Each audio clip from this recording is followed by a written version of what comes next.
Assalamualaikum warahmatullahi wabarakatuh. Yang terhormat Bapak Ibu dosen penguji kinerja PPG. Perkenankan, mohon izin, saya Nasihun Amin, mahasiswa PPG Transformasi Batch 4 Kementerian Agama tahun 2025 yang berada di naungan Lembaga Pendidikan Universitas Negeri Semarang dengan NIM 2598016292. Mohon izin pada hari ini Sabtu 7 Februari 2026 mengadakan praktik pembelajaran dalam rangka penilaian uji kinerja di Madrasah Aliyah YSPIS Rembang. Yang kami ambil adalah kelas 12 dengan materi memasuki era reformasi. Mohon kebijakan dari Bapak Ibu dosen untuk memberikan penilaian yang terbaik untuk kami. Terima kasih. Wassalamualaikum warahmatullahi wabarakatuh. Halo anak-anak, selamat siang. Siang.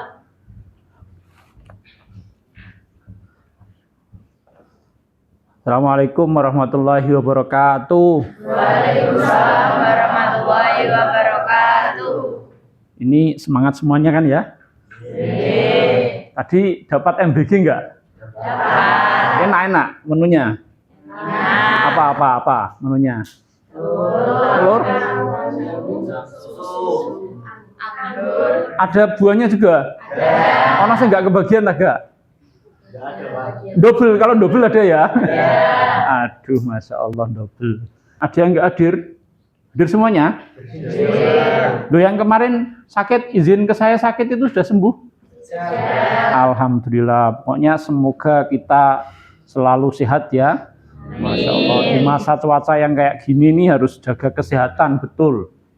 Kita harus jaga kesehatan betul. Apalagi nih sudah dikasih MBG ya tentunya bergizi, tentunya berdampak pada kesehatan, seharusnya gitu, nggak ada yang izin sakit lagi itu.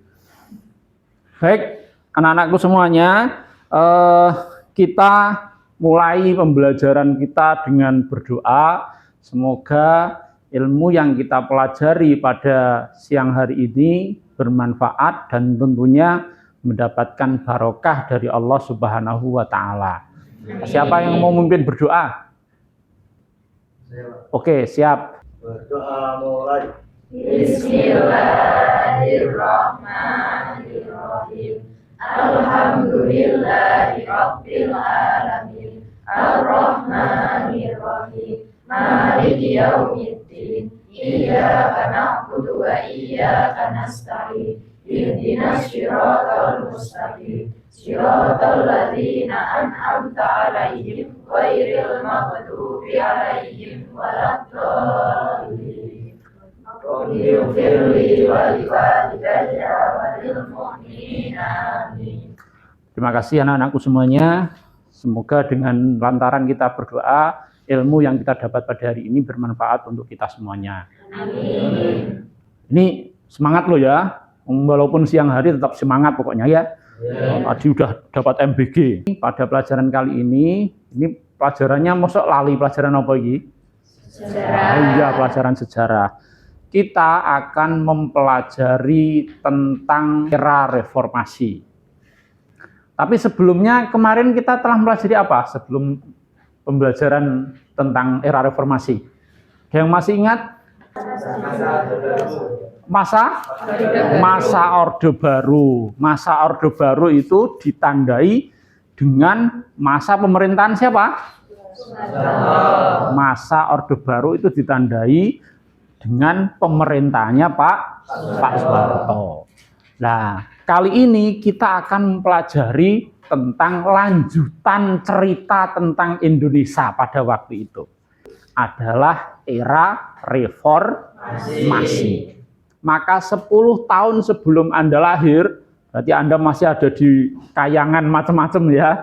10 tahun sebelum Anda lahir itu terjadi di Indonesia, terjadi kejadian yang luar biasa, namanya reformasi. Nah, nanti ini pelajaran kita akan membahas soal reformasi. Jadi, dinamika kehidupan masyarakat yang terjadi di Indonesia pada saat reformasi itu apa? Kemudian kita itu bisa merefleksikan dalam kehidupan kita sehari-hari saat ini. Itu yang diharapkan dengan kita mempelajari sejarah itu, tidak hanya sebagai ilmu saja, tapi sejarah itu sebagai bentuk refleksi kita ketika kita melihat sejarah masa lampau, kita menyikapinya bagaimana untuk kita laksanakan di hari-hari ini, di hari-hari kemudian. Itu maknanya.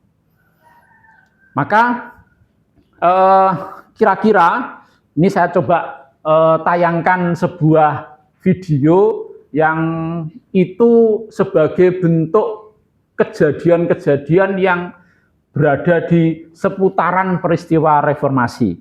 Silakan dilihat terlebih dahulu video ini ya. Saya putarkan dan video ini bisa dilihat dengan seksama, dipahami dengan seksama. Pada 21 Mei, tepat 18 tahun yang lalu, sebuah peristiwa politik besar terjadi di tanah air kita. Krisis ekonomi yang berjalan menjadi krisis politik dan berakhir pada bubaran masa Presiden Soeharto yang telah berkuasa selama 32 tahun harus lengser dari jabatannya. Kami akan mengajak Anda untuk melihat kembali peristiwa yang pernah menjadi salah satu tonggak sejarah di Republik ini. Saya bersedia untuk menyatakan berhenti dari jabatan saya sebagai Presiden Republik Indonesia.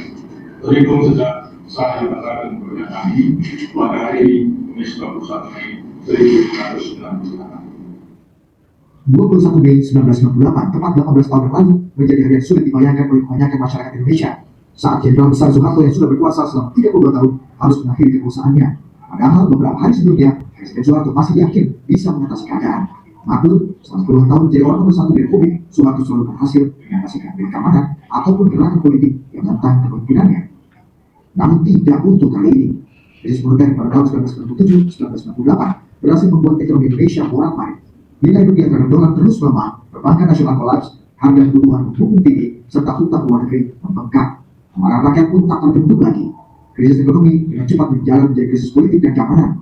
Demonstrasi yang dipimpin oleh mahasiswa menuntut Presiden Soeharto untuk lengser dari gelora hampir di seluruh negeri. Kerusuhan menghanguskan banyak gedung dan pertokoan. Kepercayaan rakyat terhadap kepemimpinan Soeharto menyusut tajam. Padahal, menjelang pemilu 1997, Soeharto yang sudah berniat untuk lengser ke Prabon berhasil diyakinkan oleh Ketua Umum Golkar dan juga murid politik Soeharto, Harmoko, untuk kembali melanjutkan kepemimpinan. Saya jelaskan ini, saya tanya apakah betul Anda semua ini sudah setuju mencalonkan Pak Harto sebagai Presiden pada SNPM masa tahun 98-2003? Tidak, tidak ada yang menurut. Harmoko yang pada awalnya tegas menyokong Soeharto, pada akhirnya dia juga lah yang paling depan menyarankan guru politiknya ini untuk meletakkan jabatan. 18 tahun berselang, sosok Jenderal Besar Soeharto memang masih menjadi perbincangan. Sebagian masyarakat rindu dan menganggap Soeharto sebagai orang yang berjasa bagi pembangunan, sehingga pantas diberi gelar pahlawan. Sebagian lainnya justru menilai Soeharto adalah aib bagi sejarah Republik yang bergelimang korupsi dan pelanggaran hak asasi manusia. Menjadi Putra, CNN Indonesia. Jadi itu adalah video detik-detik akhir apa? Akhir jabatan Soeharto, betul. Kemarin kita sebut dengan era Orde Baru. Ini adalah yang tadi kita gambarkan adalah detik-detik di mana Presiden Soeharto lengser. Kalau tadi kita lihat tersirat, Pak Harto itu kira-kira menjabat berapa tahun? 32 tahun. Luar biasa. 32 tahun. Usiamu aja belum nyampe 32 ya. Baru berapa ini? Baru 16, baru 17 ya. Ya. Ini yang tua-tua udah punya KTP apa belum ini? Sudah? Baik, kelihatan tuanya ya. Oh ya, saya pengen tanya sedikit. Kira-kira kalau kalian mendengar kata reformasi, itu maknanya apa sih? Langsung tunjuk jari aja kalau pengen menjawab, biar tertib gitu. Yang tunjuk jari itu yang jawab. Silakan. Ya, apa? Mas, siapa namanya? Mas Zafin. Apa kira-kira kata reformasi itu menurutmu? Satu kata, satu perubahan. Oke. Reformasi, perubahan. Ada lagi yang punya? Ya, Mbak Zaim? Bertahap. Bertahap. Oke, boleh tak saya tulis pokoknya ini. Seluruh jawabanmu tak tulis. Pak, saya Ya, Mas Danu. memperbaiki, Pak. Memperbaiki, boleh. Kira-kira tak tulis di sini, memperbaiki. Ada lagi yang mau? Mas Danu? Jawab lagi kira-kira. Ya, Mas Rizky. Gantian. Pergantian. Ada yang pengen menjawab lagi? Mbak Umi. Perlahan. Perlahan. Hampir sama dengan bertahap ya berarti. Perlahan. Tak taruh di sampingnya bertahap berarti. Perlahan. Siapa lagi? Sistem politik atau demokrasi. Sistem politik atau demokrasi. Oke, kata lain berarti ya baru lagi. Masa transisi. Masa transisi berarti hampir sama dengan pergantian ya. Satu kelas kata di sini, masa transisi. Tadi kan saya tanya soal reformasi. Artinya kan perubahan. Loh, selain kata reformasi yang bermakna perubahan kan ada juga kata revolusi. Loh, bedanya apa sekarang kata revolusi dan reformasi? Nah, untuk lebih detail, silahkan saya akan kirim ke grup kelas kita, grup mapel kita, materi yang terkait reformasi dan revolusi. Oke ya. Modul untuk materi untuk hari ini.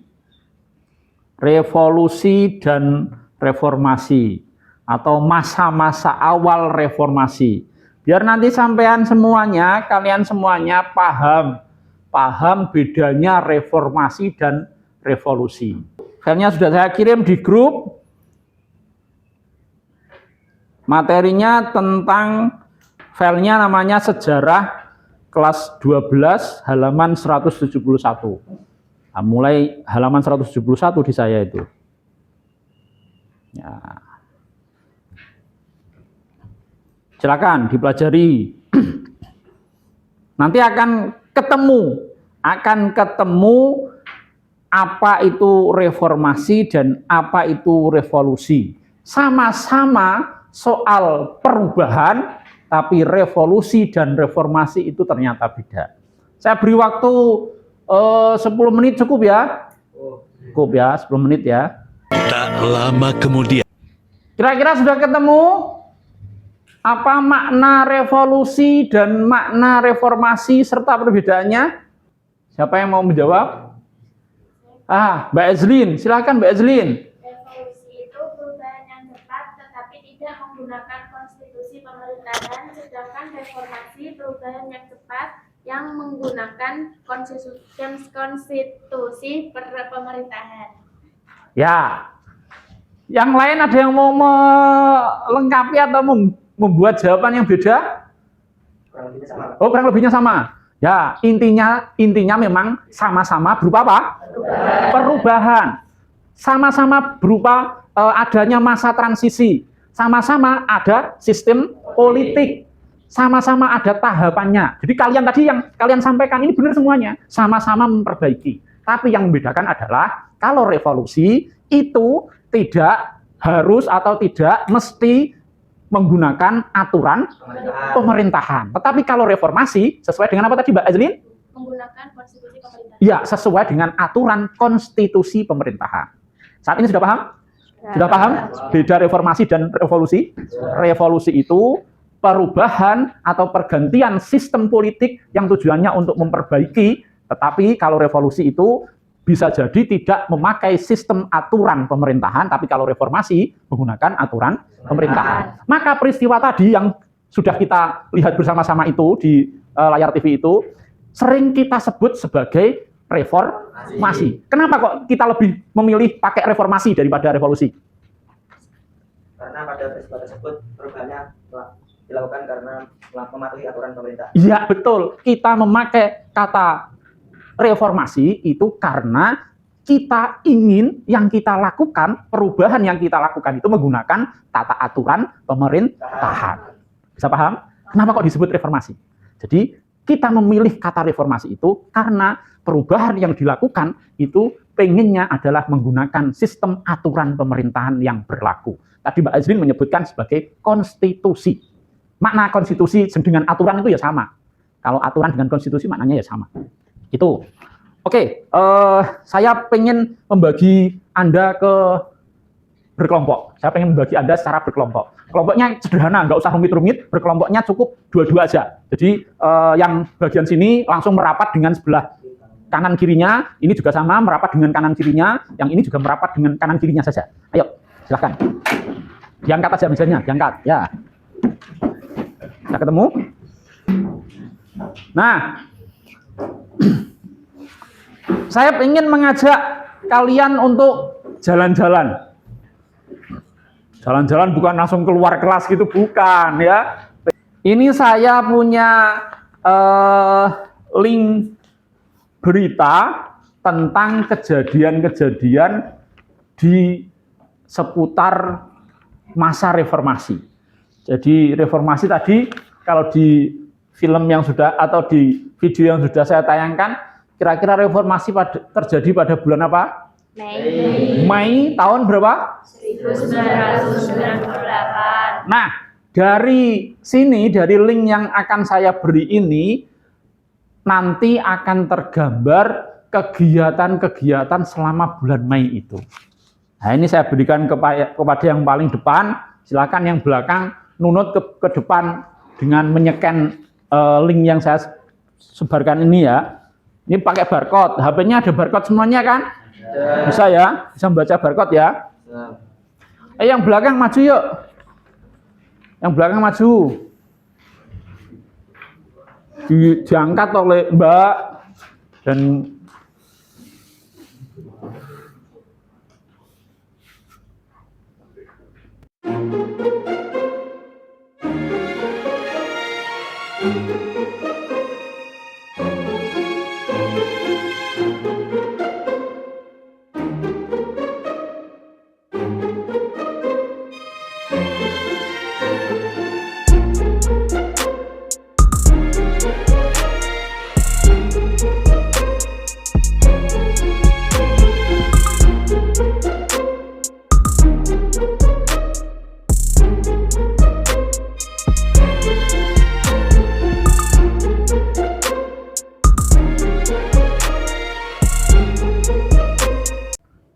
ini udah mulai jenuh ya?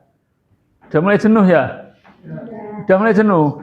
Nah, coba kalau sudah mulai jenuh, bacanya berhenti dulu.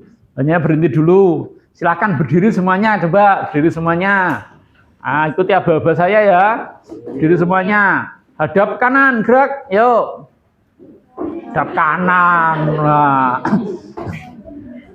Ini kita akan coba merefresh kita. Saya beri role playing namanya ini membuat brownies. Silahkan pundak orang yang ada di hadapanmu itu anggap aja sebagai adonan kue ya.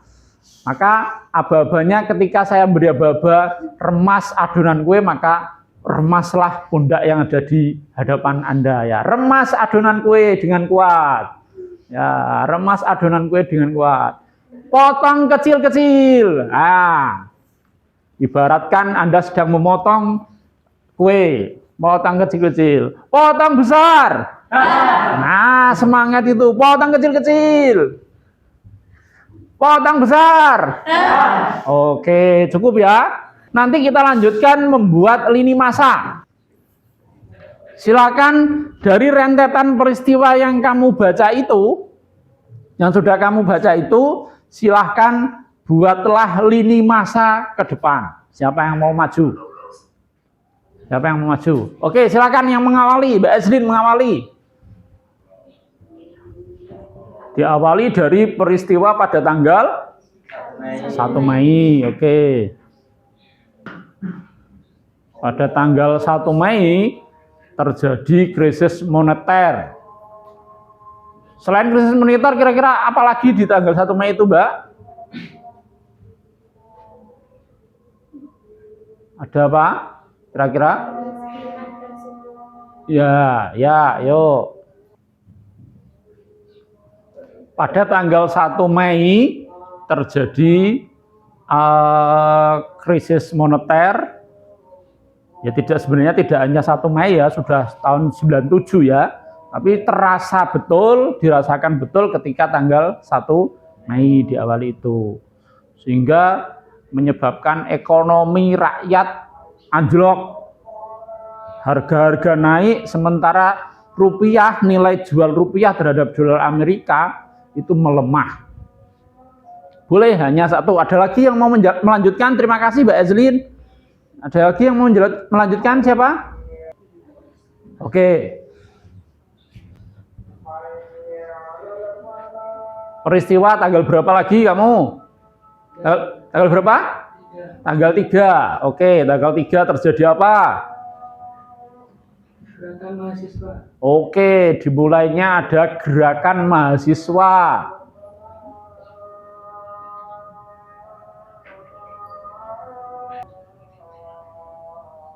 Siap-siap yang mau melanjutkan? Ya, biar cepat.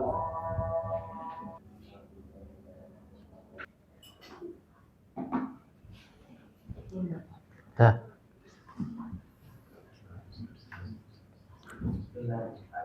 Ya. Oke. Sudah masuk ke tanggal 18 Mei yang itu menjadi puncak kemarahan mahasiswa ya. Sudah puncak kemarahan mahasiswa itu demo besar-besarannya tanggal 18 Mei kan? Nah ini oke, sudah hampir mencapai ke titik akhir bagaimana reformasi muncul. Siapa yang pengen melengkapi sampai titik akhir reformasi? Mau maju? Tanggal berapa kamu mah? 20 dan 21, silakan. Pakai spidol ini. Oke, silakan ya. Tanggal 20. Itu sebagai puncaknya reformasi. Puncak munculnya reformasi.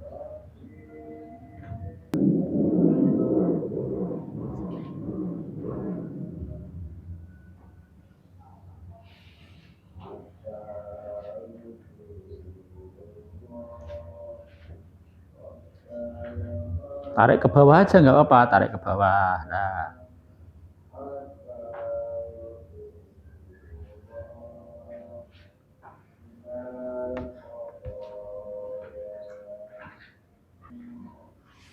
Nah ini dari rentetan peristiwa ini menjadi nampak hampir nyata. Kalau kita buat model seperti ini, lini masa gini, kita hampir nyata melihat kegiatan atau rentetan peristiwa pada bulan apa? Mei. Bulan Mei 1998 itu. Dari tanggal 1 Mei sampai puncaknya adalah tanggal 21 Mei tahun 1998. Sebagai titik kesimpulan, 21 Mei itu tumbangnya masa Orde Baru. Masuk ke era reformasi. Ini tulisan Mbak Umi ini, Mbak Umul ini sebagai penanda berakhirnya Orde Baru, bermulanya reformasi. Oke, tepuk tangan untuk kita semuanya. Ayo. Luar biasa Anda. Oke, siap. Terima kasih, Mbak. Kira-kira sudah paham ya tentang bagaimana jalannya masa transisi dari Orde Baru ke reformasi? Sudah paham ya? Sudah. Ya. Oke, kita cukupi pertemuan kita pada hari ini, tetapi sebelum saya tutup, saya ingin ini mendengar kesimpulan Anda tentang materi transisi dari Orde Baru ke reformasi. Kira-kira saya ingin membuat 3 pertanyaan. Yang pertama, kira-kira makna apa yang terkandung dalam reformasi ini kira-kira? Siapa yang mau menjawab? Siapa? Ayo. Saya, Pak. Oke, siap. Ayo. Mas Zafil. Makna yang dapat diambil dari peristiwa terjadinya reformasi ialah kedaulatan rakyat. Reformasi menegaskan bahwa kekuasaan tidak boleh terpusat dan anti kritik. Ketika pemerintahan melenceng, rakyat memiliki hak dan kekuatan untuk menuntut perubahan. Kekuasaan harus dijalankan untuk kepentingan rakyat, bukan untuk kegelilintiran kelompok. Selanjutnya, pentingnya pemberantasan KKN, yaitu korupsi, kolusi, dan nepotisme. Salah satu amanat utama reformasi adalah pemberantasan KKN, yang dinilai meluas pada era sebelumnya. Reformasi mengajarkan bahwa tata kelola pemerintahan yang harus bersih, transparan, akuntabel adalah fondasi pembangunan ekonomi yang sehat. Kemudian, penegakan hukum dan hak asasi manusia. Pada peristiwa ini, tragedi Trisakti dan kerusuhan Mei memberikan pelajaran mendalam tentang pentingnya menghormati hak asasi manusia dan menegakkan hukum yang adil. Hukum harus diposisikan sebagai panglima, bukan alat kekuasaan. Selanjutnya, perubahan harus diperjuangkan. Reformasi adalah bukti bahwa perubahan menuju kehidupan yang lebih baik. Seringkali membutuhkan pengorbanan besar. Mahasiswa dan rakyat harus diperjuangkan dengan gigih, yaitu konstitusional. Oke, konstitusional ya. Konstitusional. Jadi kita bisa mengambil makna dari reformasi, setidaknya tadi persis dengan yang disampaikan oleh Mas Zafil, yang sudah diutarakan panjang lebar ya. Saya pengen bertanya yang kedua coba. Bertanya yang kedua. Kira-kira ini misalkan aja, ya sopo ngerti besok sampai ada yang jadi bupati, apa jadi gubernur, apa jadi menteri gitu ya. Kira-kira ketika Anda ini jadi pemimpin, ketika Anda ini ada yang jadi pemimpin, menghadapi era reformasi itu apa yang kamu lakukan? Siapa yang mau menjawab kira-kira? Baik, apabila saya menjadi pemimpin pada masa peristiwa reformasi 1998, saya akan mengutamakan kepentingan rakyat dengan mendengarkan aspirasi mereka secara terbuka dan bijaksana. Saya akan membuka ruang dialog dengan mahasiswa dan masyarakat untuk mencari solusi damai tanpa kekerasan. Selain itu, saya akan melakukan reformasi secara bertahap namun tegas, seperti membatasi masa jabatan, memberantas korupsi, serta menjamin kebebasan berpendapat dan pers. Saya juga akan memastikan penegakan hukum yang adil dan transparan agar kepercayaan rakyat terhadap pemerintah dapat pulih kembali. Sekian. Ya, terima kasih untuk Mbak Zaim, tepuk tangan dong. Ya. Calon pemimpin masa depan gitu ya. Oke, saya yang terakhir sebagai penutup. Kira-kira dari pandangan Anda semuanya ini, cita-cita reformasi untuk saat ini sudah tercapai apa belum? Kira-kira cita-cita reformasi untuk yang kita hadapi saat ini itu sudah tercapai apa belum? Ada yang mau menjawab? Saya. Oh ya, ayo Mbak. Menurut saya, cita-cita reformasi sudah mulai dirasakan, tetapi belum sepenuhnya terwujud. Di satu sisi, kebebasan berpendapat, pemilu yang lebih demokratis, dan keterbukaan informasi sudah jauh lebih baik dibandingkan sebelum reformasi. Namun, di sisi lain, masalah seperti korupsi, penegakan hukum yang belum merata, dan ketimpangan sosial masih sering terjadi. Artinya, reformasi telah membawa perubahan positif, tetapi perjuangan untuk benar-benar mewujudkan keadilan dan kesejahteraan bagi seluruh rakyat masih harus terus dilanjutkan. Ya, luar biasa sekali. Memang rasa semangatnya itu masih menyala dari era reformasi sampai saat ini. Ya memang masih banyak yang perlu diperbaiki. Masih banyak lini yang perlu diperbaiki. Tapi semangat reformasi itu kebaikannya terasa sampai saat ini. Itu kira-kira pelajaran yang bisa kita pelajari pada hari ini. Cukup sekian. Terima kasih. Jangan lupa kalau di rumah belajar dengan rajin ya. Pelajaran berikutnya kita akan memasuki pembahasan apa saja yang direformasi ketika zaman reformasi itu. Jadi apakah itu sektor pendidikan, perekonomian, kan gitu. Silakan dipelajari di materi berikutnya. Cukup ya, kali ini belum ada tugas. Tugasnya akan kita sampaikan ketika bab ini selesai. Terima kasih atas segala perhatiannya. Kita tutup dengan membaca hamdalah bersama-sama ya. Alhamdulillahirabbil alamin. Terima kasih. Assalamualaikum warahmatullahi wabarakatuh. Waalaikumsalam.